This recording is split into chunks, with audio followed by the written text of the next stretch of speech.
Last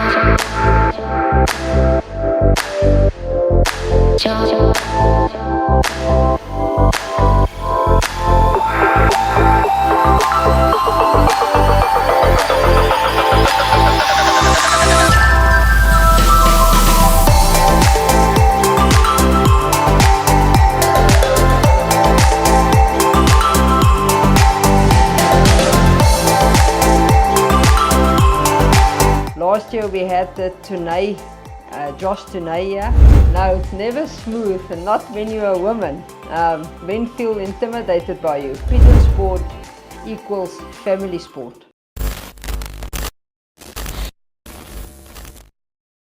Hi, my name is Rona Grundeling. I fly pigeons in the Urf, in the Nigel Racing Pigeon Club. How I was introduced to the sport, I think I was born in the pigeon loft. My father raced pigeons for as long as I can remember. He was one of my greatest mentors. From pigeon racing, being very competitive, to admin, to organizing. And I think that's where my love for the sport started. And I always wanted to be like my father. I wanted to be a good pigeon fancier, and I always wanted to work hard for the sport and do my best for the sport. Well, I started racing pigeons with my father actively when I was 9 years old. The club was called Blesbok Rendijf Club. We flew in the GPU, those years the THU. I was the race secretary for the club. I started to do all the guys' clocks and the allocation of the rings and all of that. And I grew into the sport, and I was always involved. Later times we joined the Urf. My father was, firstly he was division champion in 2008 in the GPU. Those years, far over 132 fanciers only in the East Rand division. Then we joined the Urf in 2009, coming back. We were Urf champion in 2013, and we ever since raced in the Urf. I became the secretary, the race secretary, and the treasurer of the Urf in 2018. And ever since, been doing the jobs. I enjoy it a lot. My father got paralyzed in 2012, and we couldn't race with me anymore. Although he was in a wheelchair, he was still interested in the pigeons. On a Saturday, he would want to know what time did the birds come. On a Thursday, he wanted to know what the birds looked like. We took birds in the house for him to come and check and see and so on, and then he'll tell you, this week you're going to have a good race. No, this week you've messed it up somewhere. And he always used to share everything he knew, all his wisdoms. And the one thing that I always wished my father could taught me before he died 2 years ago was the feeding secret he had. He just was brilliant at feeding a pigeon the right weight, the right amount for that specific race. And if I could have him back here today for 10 minutes, I would ask him, Dad, please show me that. And that was my journey in the pigeon sport. After we do some loft training, as soon as my birds circle an hour in the morning and they go away, that I don't see them, then I start with road work. Being on a farm and out of line, alone one side, I start with small tosses, 5 kilometers around the loft, all directions, just to make sure they know where they are. And then from there on we go 10, 15, from 15 I go 22, 25 around there, and then 40, and then I go 60. And then the birds go on the truck. So every Saturday they get used to being liberated with other birds. And yeah, we believe in road work every day. The birds get tossed every day. I believe feeding is the greatest secret, and as I said, if I could just ask to one question, was to ask my father, he must come and teach me how did he used to feed and how did he know exactly the right amount. Over the past 2 years we've done a few experiments, and last year we had the Tunay, Tunay here, and he explained a little bit of overseas feeding to us. We incorporated that this year with our old feeding pattern, and so far, first sprint race of the day, I think it worked. It went very well. No, it's never smooth, and not when you're a woman. Men feel intimidated by you, and that's not true. You never try to take another fancier down or beneath them. So being a woman in the pigeon sport, yes, it's got a lot of challenges. Men think women must be beneath them in a lot of cases. Men think that women is not good enough, they don't belong in the sport. Sometimes I've spoken to a few other women, they say men think we're not clever enough to fly pigeons. But to me it's not about that, it's about the love for the sport. If you love the sport, you love the birds, then you are equal. Best bloodlines, my loft's built around 3 pigeons mainly.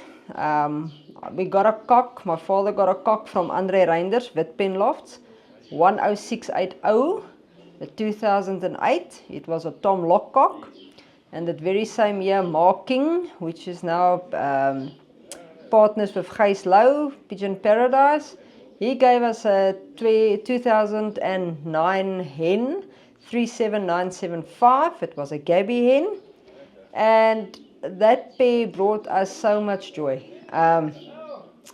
Unfortunately, when the hen passed away, it was race day, and I was at the stock loft waiting for the birds, and I saw something wasn't right, and the moment I took her in my hands, she just passed away in my hands. And I buried her. My father is also buried in front of the loft. His ashes are here.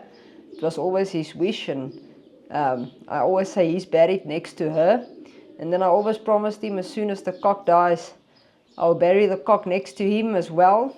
But unfortunately, the cock got stolen from our stock lofts.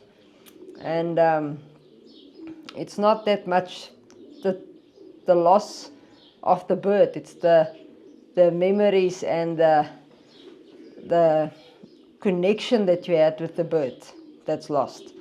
So that was the main foundation lines. Then my father bought a bird at the Herman Beverdam auction that was at Carnival Lofts when it was still at Carnival City. It was a cannibal cock. That cock brought us a lot of joy. We sold the cock in later years to the Huisers when my father got ill. We sold the cock to the Huisers, but that year the cock bred us a baby 8291. 8291 was 4 times out of 5 times the only bird on the day home from the Oorf, racing the West Route that year. And we had 5 overnights in a row. It was home 4 times. The 5th time, the Sunday morning when I got to the loft, he was sitting in front of the loft, and he's lost his eye in the race, but it still came home. So then I called him the Eitoog Kok, and he's been in the stock loft, and we started to cross those 3 lines. And then later on we brought in the 810 Sablon lines. I got some closing lines from King David and Zico and those lines. This year we brought in the Tunay birds that I'm now busy with the pedigrees. We've also brought in some kittles. I was very lucky. We did me and Rob did a fancy pigeon show for the Fancy Pigeon Oaks where Gerard from Sapir is involved. And we bought a kittle hen from Alwyn Bester. And initially we thought it's a cock, but then it turned out to be a hen. And I said to him, we're looking for a cock. And it was the day before my birthday. And when we got there the Saturday morning, he gave me a cock as a present for my birthday. So we've got that kittle pair now paired up. I call it the James Bond pairing. It's 007. So yeah, it's paired up. And then I've also got the twilights. When you hit the road, you need the twilights. I just believe it. We've got a cock 40045. He's phenomenal. His babies loves the distance. This bird brought us a lot of joy. Him and his sister is sitting in the hen's loft. We sent him to Lugamka and we sent her to Beaufort West. They both won the union that year. They're just something else. The next year we switched them around. He won. She got a second behind Retief Ace. So this is a Tom Lock cross Gabby, and this year his babies are flying very, very well.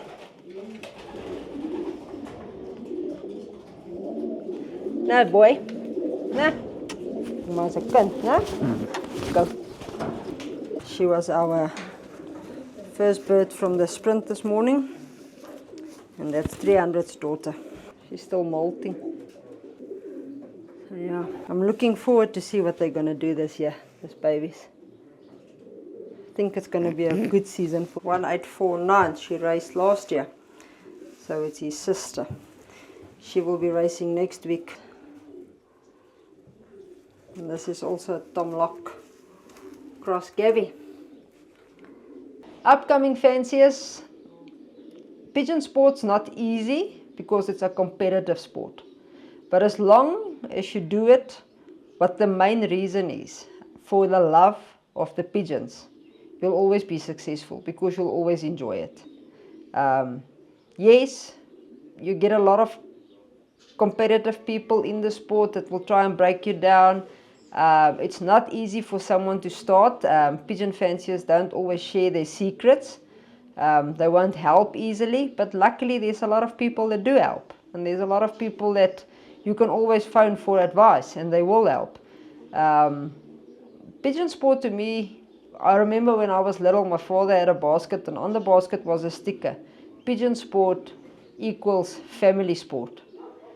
And that's what it is to me. When I go to the club, I don't go to fellow fanciers, I go to my family. It's part of who I am, what I do, it's part of me. And I think if we had a little junior at the club last night, he's 6 years old, his first year, I gave him some stock birds. We've got a guy in the club, Roberto Lenzi, he helped him. Rob sponsored him a loft. Everything just to get youngsters in the sport. And last night, just to see that kid's excitement, to be able to basket his first bird, then you think, you know what, we as adults, we've missed the point. We're not that excited anymore. He was so excited, he couldn't barely hold his own bird.